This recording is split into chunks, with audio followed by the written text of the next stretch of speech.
أعوذ بالله من الشيطان الرجيم.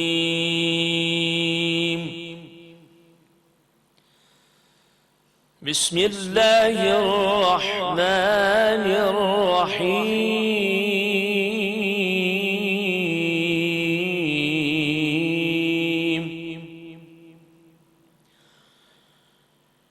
ما كان على النبي من حرج فيما فرض الله له،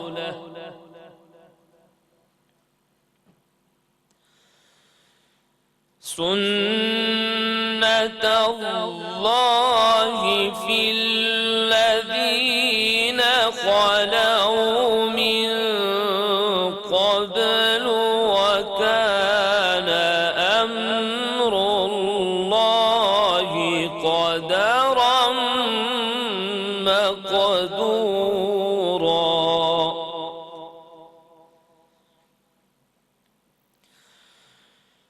الذين يبلغون رسالات الله،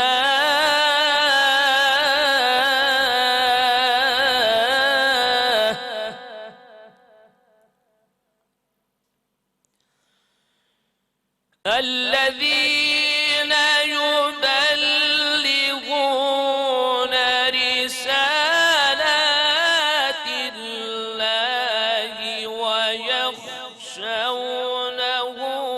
ولا يخشون أحدا إلا الله،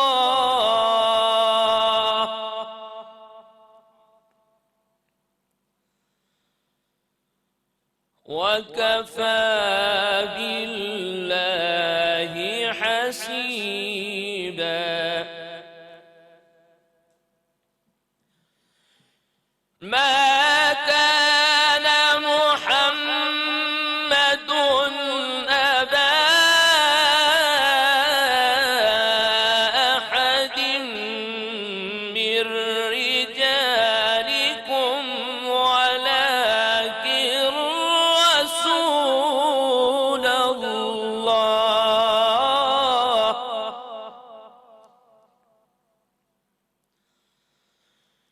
ولكن رسول الله،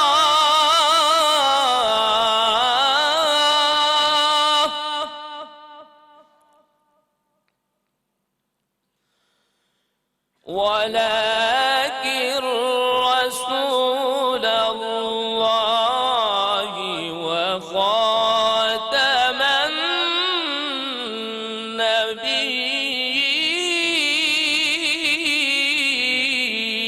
النبيين،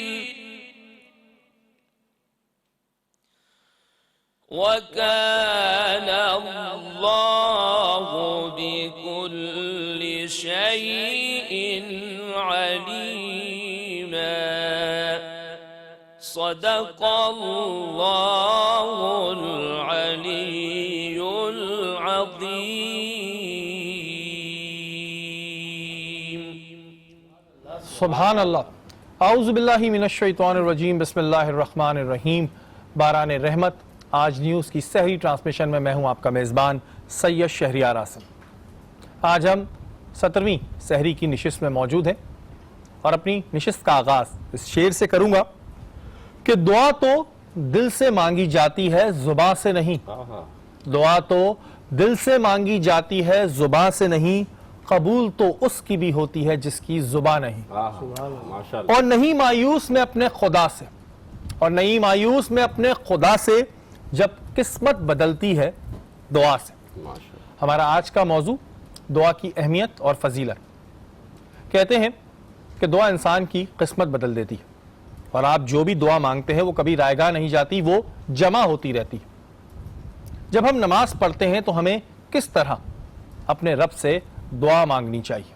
وہ کون سے وقت ہوتے ہیں جن میں دعا زیادہ قبول ہوتی ہے، اور وہ کون لوگ ہوتے ہیں کہ جن کی دعا ہمیں زیادہ لگتی ہے؟ یہ آج کی نشست میں ہم پوچھیں گے. ہمارے ساتھ موجود ہیں مفتی محسن الزما صاحب, آپ کو خوش آمدید کہتے ہیں. جزاکم اللہ تعالیٰ فی الدارین. ان کے برابر میں موجود ہیں ڈاکٹر مبشر عالم, آپ کو بھی خوش آمدید کہتے ہیں. بہت شکریہ شریف. اور اس نشست میں آج جو آواز ہمارے ساتھ موجود ہے جو نعت خوانی کے فرائض انجام دیں گے وہ ہیں حافظ کامل رضا صاحب. آپ سے درخواست کریں گے کہ نعت شریف پیش کیجیے. لم جاتی نظیروں کا فی نظر مثل تو نہ شد پیدا جانا جگ لاج کو تاج تو رے سر سو ہے تجھ کو شہد و سرا جانا ہے تجھ کو شہد و سرا جانا البحر ولا والموج طغى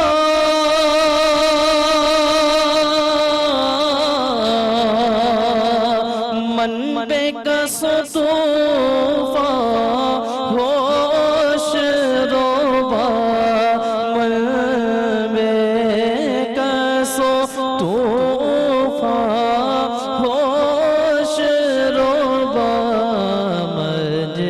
مجدار میں ہوں بگڑی ہے ہوا موری نیا پار لگا جانا موری نیا پار لگا جانا جگ راج کو تاج تورے سے سو ہے تجھ کو شہد و سرا جانا انا فی عطش و سخاکات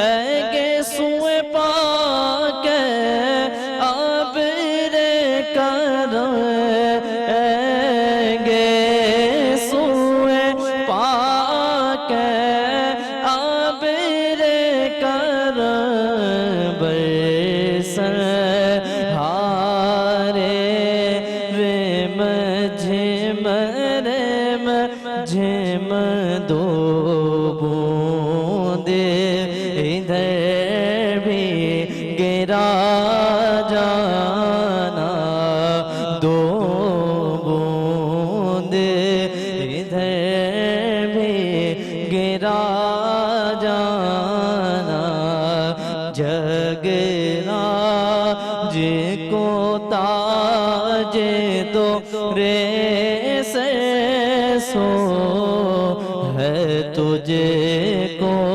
شہد و سرا جانا بس خامائے خام نوائے رضا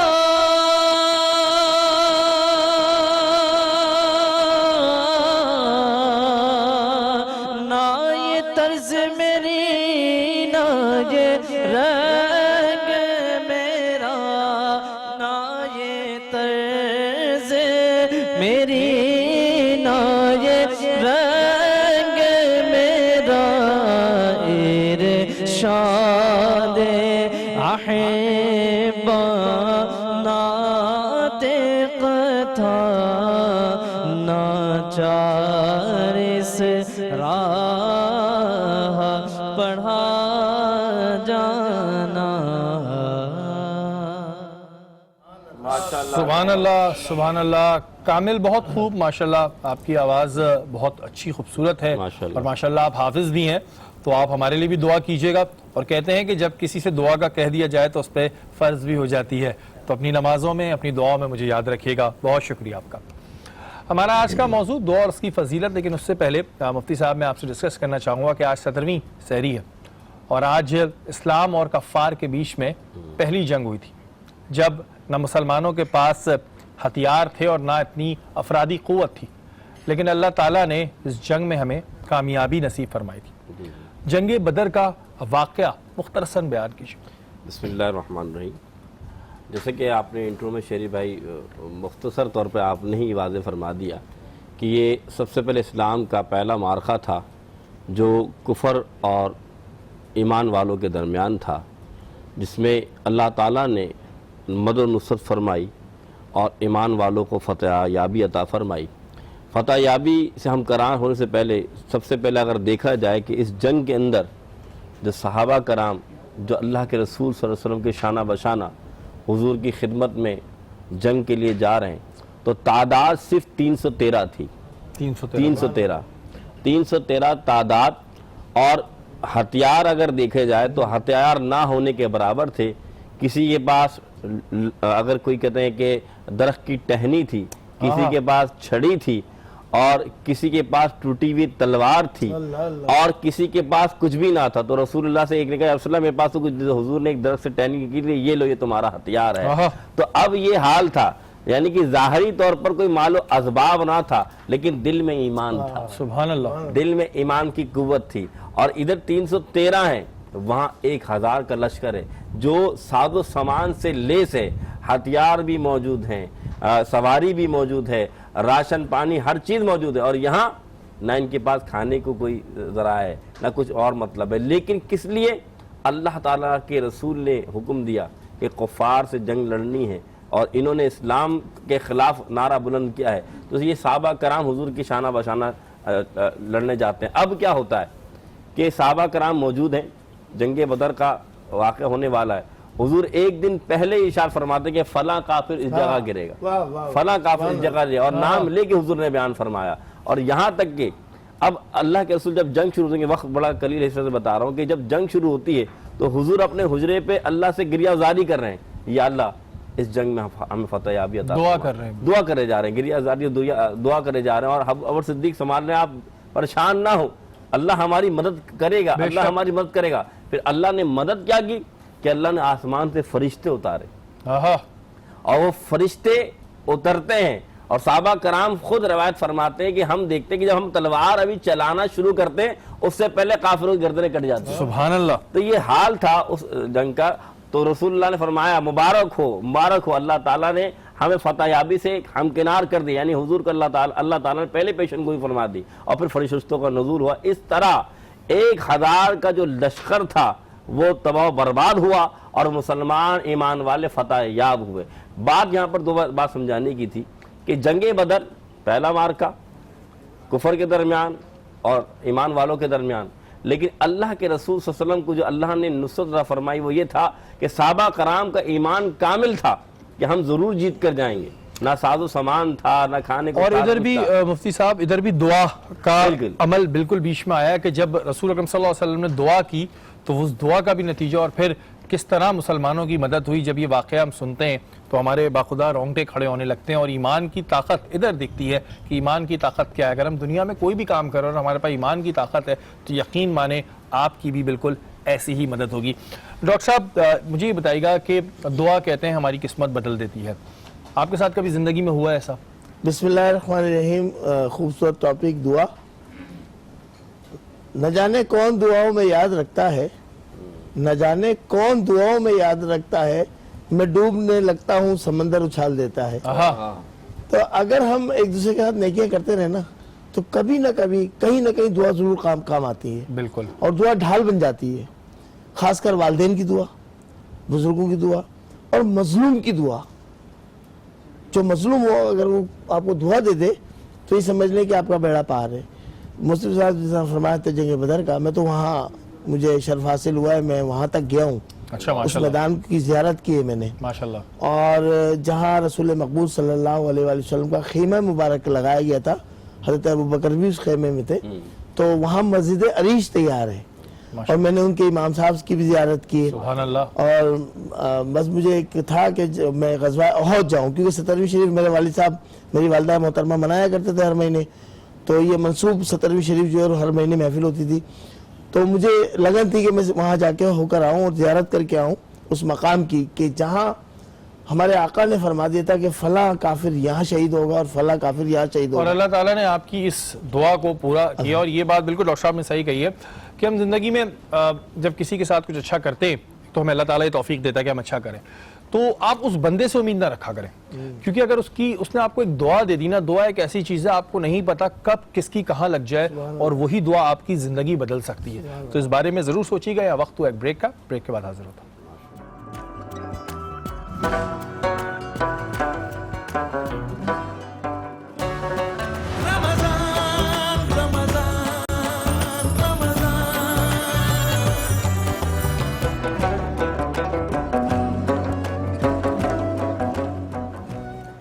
باران رحمت آج نیوز کی سحری ٹرانسمیشن میں ایک بار پھر آپ کو خوش آمدید کہتے ہیں، اور اس وقت ہم موجود ہیں شاکرہ کے ساتھ. السلام علیکم. وعلیکم السلام. شہری کیسے ہیں آپ؟ اللہ کا شکر ہے شاکرہ، بالکل ٹھیک ہوں. آپ بتائیں کیا بنا رہی ہیں آپ؟ آج ہم بنا رہے مزیدار قسم کے چکن چھولا مسالہ بنا رہے، یعنی چھولے اس کے اندر استعمال کر رہے ہیں. 1 کپ چھولے تھے جو ہم نے بوائل کر لیے ہیں، وہ ہم نے رکھ دیے تھے ایک طرف. بوائل کرنے کے بعد آپ نے کیا کرنا ہے، میں نے یہاں 1/4 کپ آئل لیا تھا، اس کے اندر ثابت کالی مرچیں 10 عدد، 1 ٹی اسپون ہم نے لیا ہے ثابت زیرہ، اور اسی کے ساتھ چھوٹی الائچی 2 سے 3 عدد لے لینی ہے. وہ ہم نے آئل میں ڈالنا ہے. 1 منٹ بعد میں نے اس میں ادرک لہسن کا پیسٹ 1 ٹیبل اسپون ڈال دیا، اس کو تھوڑا سا ہلکا سا سوتے کیا، پھر چکن ڈال دیا. چکن کا جب کلر چینج ہونے لگے گا تو اس میں آپ نے 3 عدد ٹماٹر جو کہ تلی ہوئی پیاز جو ہے 1 کپ میں نے لی تھی، اس کو ساتھ اس کو بلینڈ کر لیا تھا، اس میں ڈال دیں گے. اس کے میرے خیال سے 5 منٹ بعد میں نے کیا کیا، اس میں سارے مسالے چلے جائیں گے. 1.5 ٹی اسپون کٹی ہوئی لال مرچیں ہیں، 1/2 ٹی اسپون لال مرچ پاؤڈر ہے، 1/2 ٹی اسپون زیرہ پاؤڈر ہے، 1.5 ٹی اسپون جو ہے دھنیا پاؤڈر ہے. اور اسی کے ساتھ سب سے آخر میں آپ نے کیا استعمال کرنا ہے، اس کے اندر گرم مسالہ جو ہم استعمال کریں گے پسا، وہ سب سے لاسٹ میں ڈالیں. اس مسالے کو بھونیں گے. اسی کے بعد میں نے 1.5 چمچہ بھر کر جو ہے نمک لیا ہے، وہ اس میں ایڈ کر دیا اور 10 منٹ کے لیے اس کو ڈھک کر رکھ دیا. 10 منٹ بعد میں اس میں بوائل کیے ہوئے چھولے ایڈ کر دوں گی، ہری مرچیں اور ہرے دھنیا اور ادرک کے ساتھ. اس کو 5 منٹ ہم پکائیں گے. 5 سے 10 منٹ آپ نے رکھنا ہے، اور لاسٹ میں آپ نے گرم مسالہ چھڑک کے اوپر سے اس کو سرو کرنا ہے. ہاں. اور کتنی دیر لگے گی اس کو بننے میں بھائی؟ اس کو 40 منٹس لگتے ہیں. 40 منٹس لگتے ہیں. 40 منٹس لگتے ہیں، اور بڑے مزے کی ڈشز ہوتی ہیں، بتانے کی مجھے ضرورت ہی نہیں چاہیے. ہماری شیف تو اس وقت چھا گئی ہیں. شکریہ. اچھا جی، آج 17ویں سحری ہے، اور آج کا دن تھوڑا ہمارے لیے اس وقت سے بھی تھوڑا ڈسٹربنگ ہوتا ہے کہ آج کے دن ایک ہمارا بہت اچھا دوست، ہمارا بھائیوں کی طرح امجد صابری، انہیں جو ہے وہ شہید کر دیا گیا تھا. اور ظاہر ہے ان کی کمی ہم ہر رمضان میں، ویسے بہت ساری جگہوں پہ، لیکن جب بھی رمضان المبارک کا مہینہ آتا ہے تو ہم ان کی کمی بہت محسوس کرتے ہیں، اور یہ کمی شاید کبھی پوری نہیں ہوگی. آج ہمارے ساتھ قوالی کے لیے جو موجود ہیں، وہ کل بھی آپ نے ان کو سنا تھا، بہت خوبصورت آواز. ان کی عمر بہت کم ہے، لیکن جو ان کا سٹائل ہے اور جس طرح وہ قوالی پیش کرتے ہیں وہ بہت خوبصورت ہے. ہمارے ساتھ موجود ہیں حافظ عبد المعیز برنی.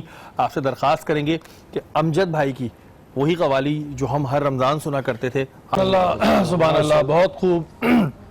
معیز، تمہاری کل بھی میں نے تعریف کی تھی، لیکن آج میں تمہاری تعریف اس وجہ سے نہیں کر رہا کہ تم نے مجھے، میں یقین مانو میں اپنے اس میں نہیں تھا سینسز میں، جب تم یہ پڑھ رہے تھے تو مجھے بہت دیر میں خیال آیا کہ میں اس وقت مجھے ہوسٹ کرنا ہے یہ شو. اور تو بہت ساری دعائیں تمہارے لیے.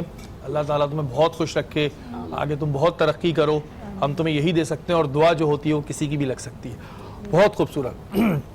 ہمارا آج کا موضوع دعا کی فضیلت اور اس کی اہمیت. ہمارے ساتھ اسٹوڈیو میں موجود ہے ندا تجزیہ نگار ہیں. السلام علیکم، آپ کو خوش آمدید کہتے ہیں. Thank you. ان کے برابر میں موجود ہیں ڈاکٹر ہنا، آپ کو بھی خوش آمدید کہتے ہیں. اور ڈاکٹر صاحب آپ سے شروع کروں گا. یہ مجھے بتائیں، کیونکہ آپ لوگوں کا بڑا ایک بزی شیڈول ہوتا ہے، رات کو بھی آپ لوگ ہاسپٹل میں ہوتے ہیں اور اچانک کال بھی آپ لوگوں کو آ جاتی ہیں، کس طرح رمضان المبارک میں مینیج کر رہی ہیں تمام چیزیں؟ السلام علیکم. پہلے تو بہت بہت شکریہ کہ آپ لوگوں نے مجھے انوائٹ کیا. دیکھیں ہمارا پروفیشن ہی ایسا ہے کہ ہمیں تو مینیج کرنا ہی ہے، اس لیے کہ ہمیں جان بچانی ہوتی ہے، جو کہ ہمارے روزے رمضان سے ہمیں زیادہ امپورٹنٹ ہوتا ہے کہ ہم ماں بچے کو سیو کریں. بیسکلی میں گائنیکولوجسٹ ہوں، تو میرے لیے تو 2 جانیں بچانی ہوتی ہے. اور اس میں یہ بھی ہوتا ہے کہ ڈیورنگ مطلب افطار ہو رہی ہو یا سحری ہو رہی ہو، ہم آپریشن تھیٹر میں ہوتے ہیں اور ہم اسکرب ہوئے ہوئے ہوتے ہیں، آپریشن کر رہے ہوتے ہیں، اسی میں ہمیں کوئی اگر کھلا رہا ہوتا ہے تھوڑا، جو کہ مشکل ہوتا ہے، لیکن کھجور کے لیے کھڑی ہوئی ہوں، میں آپریشن کر رہی ہوں، افطار ہو رہی ہے، مجھے کھجور دے دی کہ بس روزہ افطار لو. اور اس کے بعد جب وہ آپریشن ہو جاتا ہے ماشاءاللہ ہر چیز صحیح ہو جاتی ہے، پھر جا کے ہم پراپر جو ہے نماز اور اپنی افطاری کرتے ہیں. یہ بھی عبادت ہے جو آپ کر رہی ہوتی بے شک بالکل، اس لیے کہ یہ دعائیں ہیں جو ماشاءاللہ سے ہمیں لگتی ہیں، اس لیے کہ جب ہم ایک جان بچاتے ہیں اور ایک بچہ ہم بہت ماشاءاللہ صحتیاب دیتے ہیں تو ماں ان کے گھر والوں کی دعائیں ہمیں لگتی ہیں.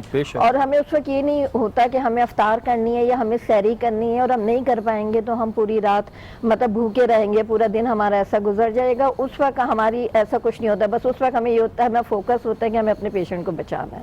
اچھا مجھے یہ بتائیں کہ اس وقت سرکاری اسپتالوں کے کیا حالات چل رہے ہیں؟ کیا اس وقت لوگ مطمئن ہیں وہاں سے غریب پیشنٹس کا علاج ہو رہا ہے؟ دیکھیں مطمئن تو ایسے کہا جا سکتا ہے کہ ڈاکٹرز اویلیبل ہوتے ہیں اپنی ڈیوٹیز پہ، وہ سب صحیح ہیں، ہاں لیکن تھوڑا فائنینشیل برڈن پیشنٹس پہ بہت زیادہ ہے، اس لیے کہ فیسلٹیز نہیں ہیں. اب ٹرشیری کیئر ہاسپٹلز ہیں، میں خود بھی ایک ٹرشیری کیئر ہاسپٹل سے ہی بلانگ کرتی ہوں، وہیں پہ جاب کرتی ہوں، بٹ آئی نو کہ ہمیں مطلب پیشنٹ کو ہم تو مل رہے ہیں لیکن انہیں وہ فیسلٹیز نہیں مل رہی جو کہ ہمیں دینی چاہیے، جو کہ گورنمنٹ کو دینی چاہیے ایکچوئل. اس سے کہ ہمارے لیے بھی یہ ہوتا ہے کہ ہماری جیب جتنی اجازت دیتی ہے اتنی تو ہم ہیلپ کر دیتے ہیں، لیکن ہمارے پاس تو ہر دوسرا مریض ایسا ہی ہے تو ہم کتنی کر پاتے ہیں، لیکن جتنی ممکن ہوتی ہے ہم کرتے ہیں. بالکل، اور اس میں بہت سارے اور بھی کوسچنز ہیں جو آج ہم ڈاکٹر ہنا سے پوچھیں گے. ندا آپ کی جانب آؤں گا، آپ تجزیے بھی ماشاءاللہ کرتی ہیں، دعا کی اہمیت اور فضیلت پہ بات ہو رہی ہے. کبھی لائف میں کچھ ایسا ہوا کہ کسی کی دعا آپ کو پتا ہو کہ یار یہ مجھے دعا لگی ہے کسی، کبھی زندگی میں ایسا کوئی آیا ہے؟ بالکل ایسا ہوتا ہے. دعائیں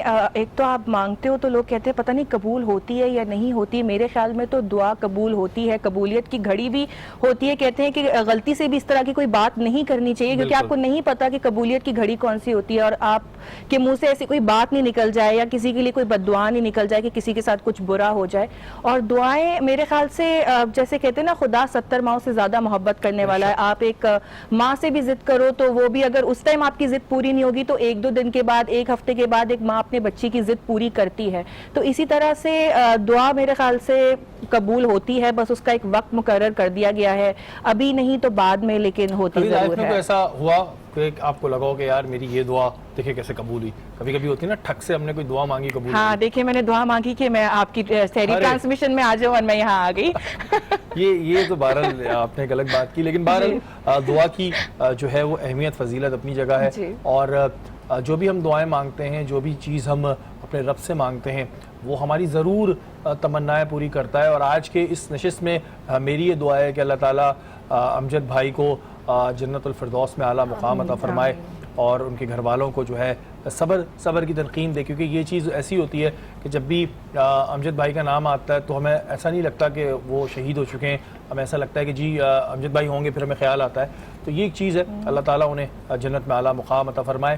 یہاں وقت ہوا ایک بریک کا، بریک کے بعد حاضر ہوتا ہوں.